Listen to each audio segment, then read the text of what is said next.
बहू, ये रात की बची हुई रोटियां कहाँ लेकर जा रही है तू?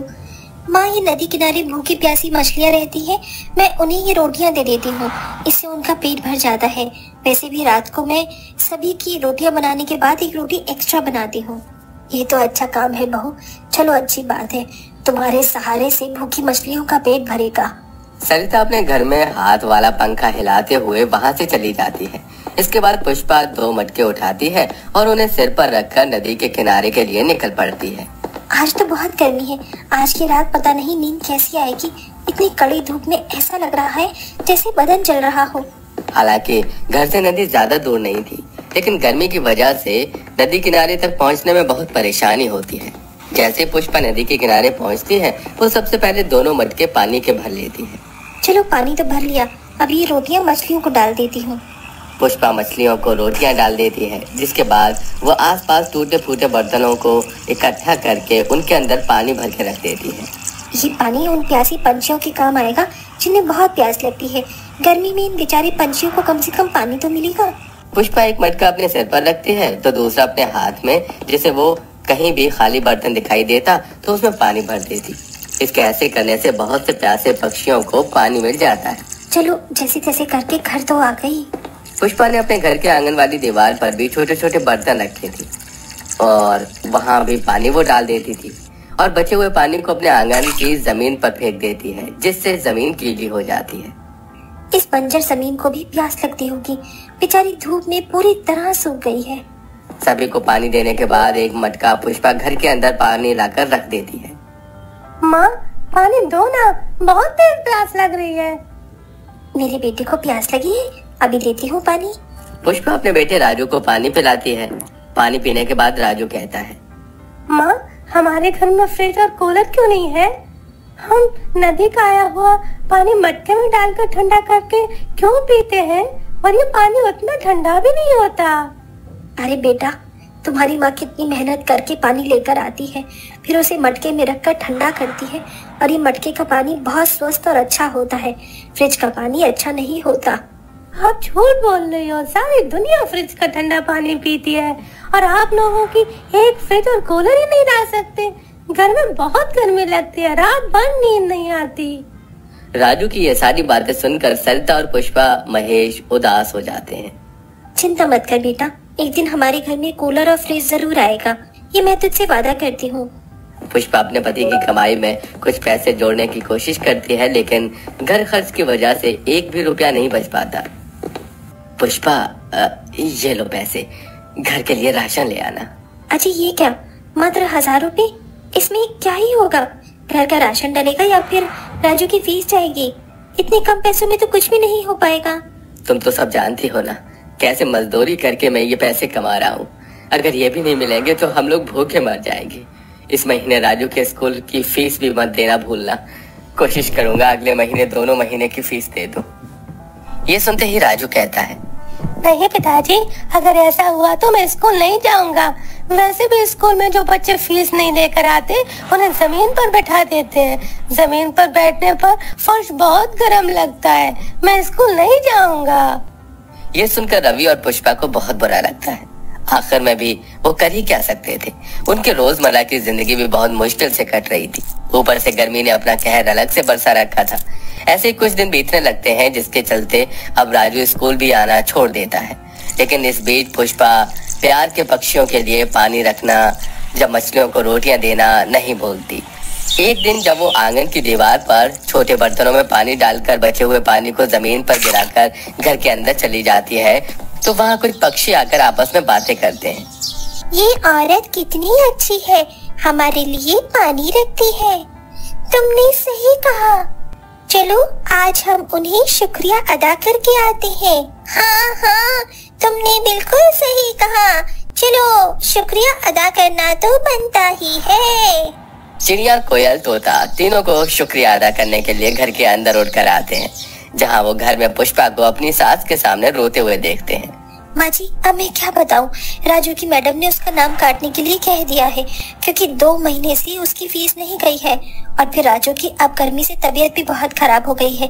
घर में एक पैसे नहीं है, उसका इलाज कैसे होगा? क्या बताऊं बहू, मुझे तो कुछ समझ ही नहीं आता। ऐसा लगता है जैसे हमारे ऊपर दुखों का पहाड़ ही टूट पड़ा हो। सरिता और पुष्पा दोनों ही रो रहे होते हैं। उनका ये दुख देखकर चिड़िया, तोता, कोयल की आंखों में आंसू आ जाते हैं। वो वापस बाहर आंगन की दीवार पर आकर बैठ जाते हैं। इतने अच्छे लोगों के साथ इतना बुरा कैसे हो सकता है?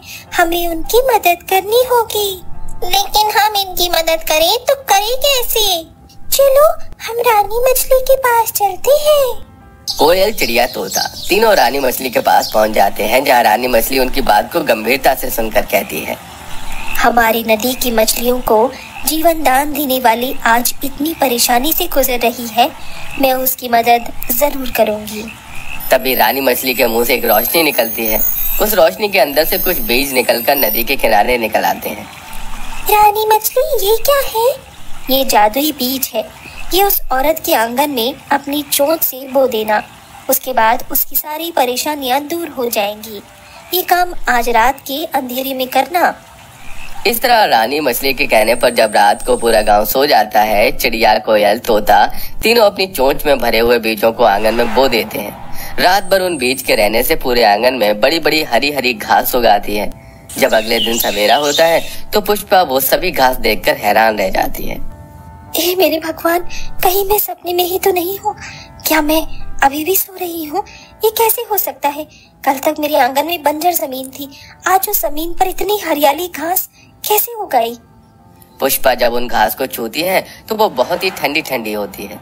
अरे ये क्या? ये मेरे ही घर का आंगन है। हाँ माजी, सही कहा आपने, ये हमारे ही घर का आंगन है। मुझे भी विश्वास नहीं हो रहा। हरी हरी घास देखकर पूरा परिवार हैरान होने के साथ साथ खुश भी बहुत होता है। बहुत चमत्कार ही हो गया। चलो इस ठंडी घास के सहारे कम से कम घर के अंदर ठंडी ठंडी हवा तो आएगी। माँ, मैं ठंडी घास में से ये सोच रही थी कि क्यों ना मैं इस हरी घास को हमारे घर पर लगा दूं। जितनी ये हरी भरी ठंडी घास है, इतना ही ठंडा हमारा घर भी हो जाएगा। सुझाव बुरा नहीं है बहू, अच्छा है, इसमें मैं भी तुम्हारी मदद कर दूंगी। इस तरह दोनों सास बहू मिलकर पूरे घर में थोड़ी थोड़ी घास काट काट कर लगाना शुरू कर देते हैं। घास लगाते हुए पुष्पा अपने आप से कहती है, अरे ये घास तो मैं लगा देती हूँ,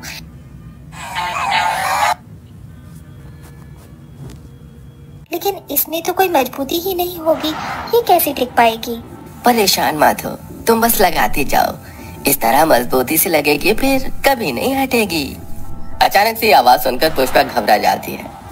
डरो मत, मैं सिर्फ तुम्हारी मदद कर रही हूँ। तुम इतनी अच्छी हो, बेजुबान जानवरों की मदद करती हो, इसलिए ये जादुई घास तुम्हारे घर के आंगन में उगी है।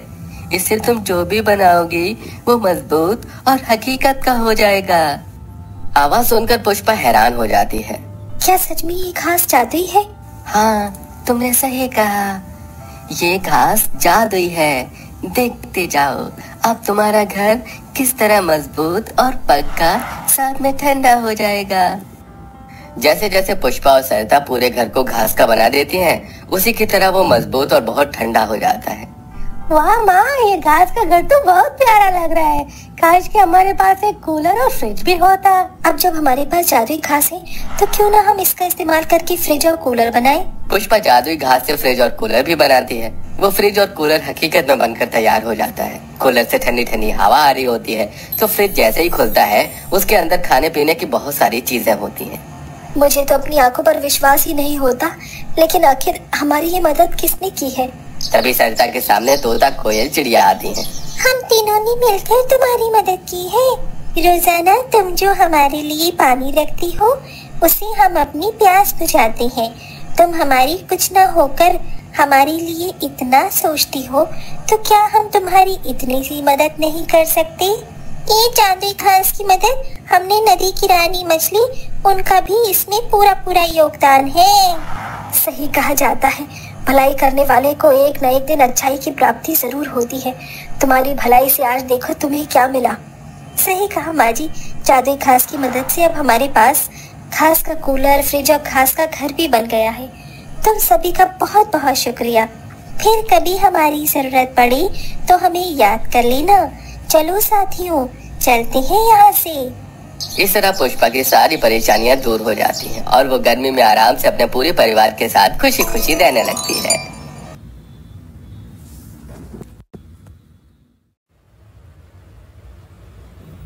सुजाता अपनी बड़ी बहू के रंग ढंग देखने के बाद अपने छोटे बेटे अमित की शादी गांव की लड़की से करती है। अब शादी के बाद जब सुजाता की छोटी बहू झुमरी अपने ससुराल शहर में आती है तो आते ही झुमरी अपने ससुराल में बड़ा सा घर देखकर अपनी सास सुजाता से कहती है, आई हो दादा, ये घर तो एकदम स्वर्ग लग रहा है माँ जी। है? क्या बोला तुमने? अरे माँ जी, आपको मना किया था ना इस गवार को ब्याह कर इस घर में लाने से। अरे ये तो ठीक से बोल भी नहीं पाती। का जी, कौन हो तुम और हमारी माँ जी से जुबान चला रही हो? अभी देखा तुमको कान के नीचे एक कंटा।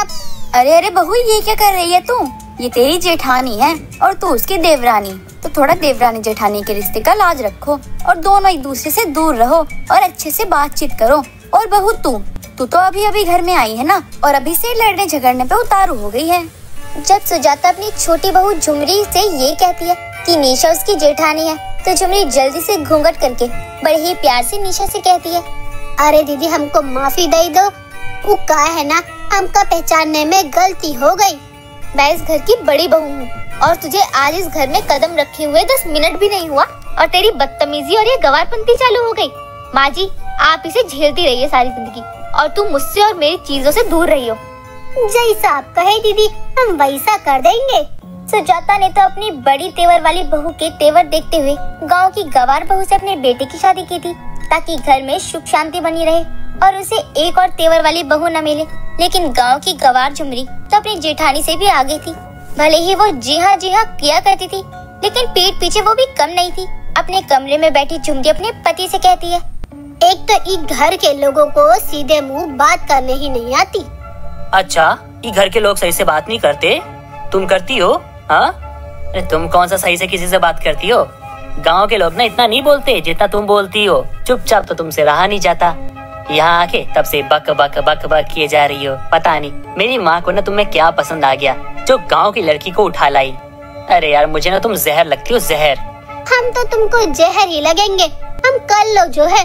तुम्हारा दिल तो तुम्हारी भाभी गोरी मेम पर आया हुआ है। तुमसे ना बात करना ही बेकार है। अब अगली सुबह सुजाता उठते ही अपनी गांव की बहू झुमरी से उसकी पहली रसोई की रस्म पूरा करने की बात करती है। तो माँ जी, आप हमका ये कह रही हैं कि हम कुछ अच्छा सा बना ले? अरे अब बस आप देखते जाइए हम क्या बनाते हैं। गैस जलाने तो आता है ना, और सब्जी काटने सब अच्छे से जानती हो ना। वैसे तो तुम्हें देखकर मुझे लग नहीं रहा घर में कुछ अच्छा होगा। अरे दीदी जी, आप चिंता काहे करती हैं? एक नंबर का खाना बनाएंगे, खाकर आप भी मुस्कुराती रह जाएंगी। और हाँ, मेरा खाना कम ऑयली होना चाहिए। मैं डाइटिंग पर हूँ, समझी ना?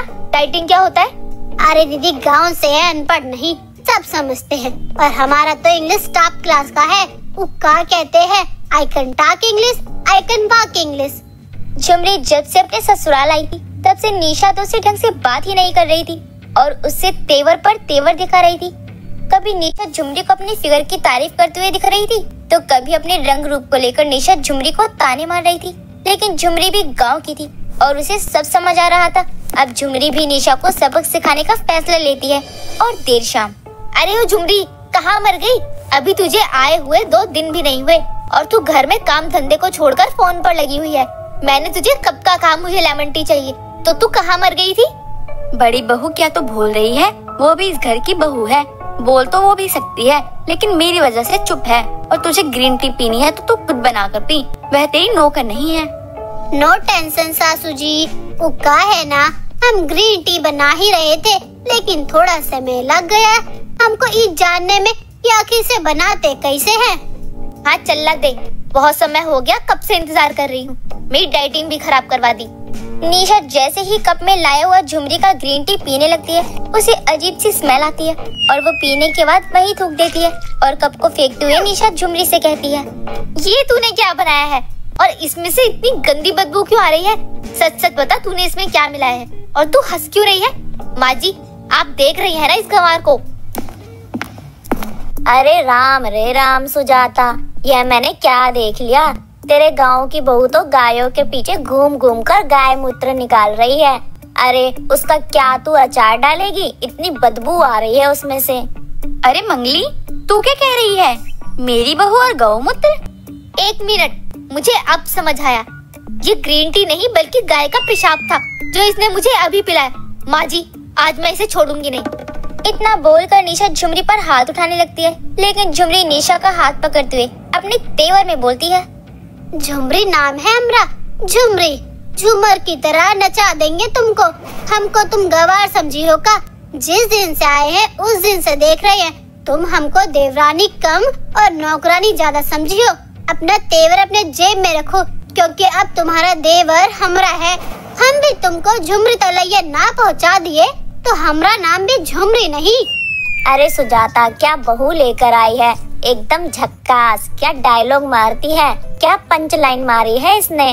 निशा उस वक्त वहाँ से चली जाती है, लेकिन अब उसे झुमरी से बदला लेना था। उसका गुस्सा और तेवर दोनों साथ पे आसमान पर था। अब अगली सुबह सुजाता के घर मोहल्ले की 2-3 औरतें आती हैं, फिर झुमरी की मुंह दिखाई करने के लिए आती है। अरे सुजाता बहन, आपकी गांव वाली बहू की मुंह दिखाई के लिए आए हैं। बड़ी बहू तो चांद का टुकड़ा है, तो जरूर छोटी बहू सुंदर होगी। हाँ हाँ सुजाता बहन, अब देर मत कीजिए, जल्दी से अपनी बहू को बुला लीजिए। और लगता है आजकल आपने अपने घर में नौकरानी रख ली है। ऐसे कितना पगार ले रही है? अरे नहीं नहीं, कोई नौकरानी नहीं है, आप गलत समझ रही हैं। अरे आंटी, वैसे आपने कहा तो ठीक ही है, शक्ल के हिसाब से तो ये नौकरानी ही लगती है, लेकिन आप जिसे देखने आई हैं ये वही है, इस घर की छोटी बहू और मेरी देवरानी। अरे सुजाता बहन, आप अपनी बहू को पहले देखने नहीं गई थी क्या? इसे देखकर तो ऐसा लगता है किसी ने इसके मुंह पे गोबर पोत दिया हो। आपकी बड़ी बहू कहाँ है? मुझे भी सुजाता बहन की पसंद पर हंसी आ रही है। सच में लगता है कोयले की खदान से हीरा खोजते खोजते कोयला उठा लाई। तुम दोनों मेरी बहू को देखने आई हो या मेरी बहू की बुराई करने चली हो तुम दोनों? अरे अरे माँ जी, क्या हो गया? आप इतना गुस्सा क्यों कर रही हैं? जो सच है वही तो कह रही हैं ये बेचारी। अच्छा, तो अब समझे हम। दीदी जी इतना बीच बीच में काहे बोल रही थी? अच्छा तो बताइए कितने में खरीदी है ये भाड़े के टट्टुओं को हमारी बुराई करवाने के लिए? मुझे क्यों भला तेरी बुराई करवाने के लिए भाड़े पर लाना पड़ेगा? झुमरी इतना बोलकर उन दोनों औरतों के बाल पकड़ लेती है और उन्हें खींचते हुए कहती है, हमको कमजोर, लाचार, बेबस, गवार तुम लोगों को जो समझना है समझो, लेकिन हम भी गांव के हैं और गाय भैंस का दूध खूब खाए हैं।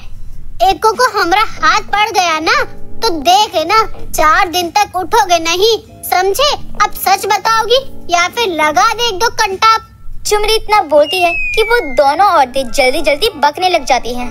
अरे अरे लेडीज बाउंसर, हमें तो तुम्हारी ही जेठानी ने 100 रुपए दिए थे, वो भी खुद की तारीफ करवाने के लिए, और कुछ नहीं। खामखा तुमने हम पर बिल फाड़ दिया। अब अपना फैलाया हुआ रायता तुम खुद ही समेटो और ये 100 रुपए भी तुम खुद रखो, इससे तुम अपनी मरम्मत करवा लेना। इतना झूठ क्यों बोल रहे हो तुम दोनों? अरे सुनो तो मेरी बात। नहीं झुमरी, मैंने ऐसा कुछ भी नहीं कहा था। माँ जी आप तो समझाइए झुमरी को। झुमरी निशा को कुछ भी नहीं कहती, लेकिन निशा के पास जाकर बड़े ही प्यार से निशा को समझाते हुए कहती है, तो कहा है ना दीदी, गांव की लड़कियां शर्मीली, काली और गवार भले ही होती है, लेकिन उनका दिल और चरित्र एकदम साफ होता है। छोटी बहू एकदम सही कह रही है, वो तेरी तरफ बिल्कुल भी नहीं है। उसके मन में किसी चीज को लेकर लालच नहीं है और ना ही किसी के लिए बुरा सोचती है। अपने आप को बदल ले, अभी भी समय है। अब उस दिन के बाद से झुमरी निशा से कम बोलती है, लेकिन निशा को अपनी गलती का एहसास होता है। तो अपनी सुंदरता को लेकर कुछ ज्यादा ही घमंड करने लगी थी, जिसकी वजह से वह हर बात पर झुमरी को नीचा दिखाती थी। लेकिन देर से ही सही निशा को भी अक्ल आ जाती है और वह अपनी देवरानी झुमरी के साथ मिलजुल कर रहा करती है।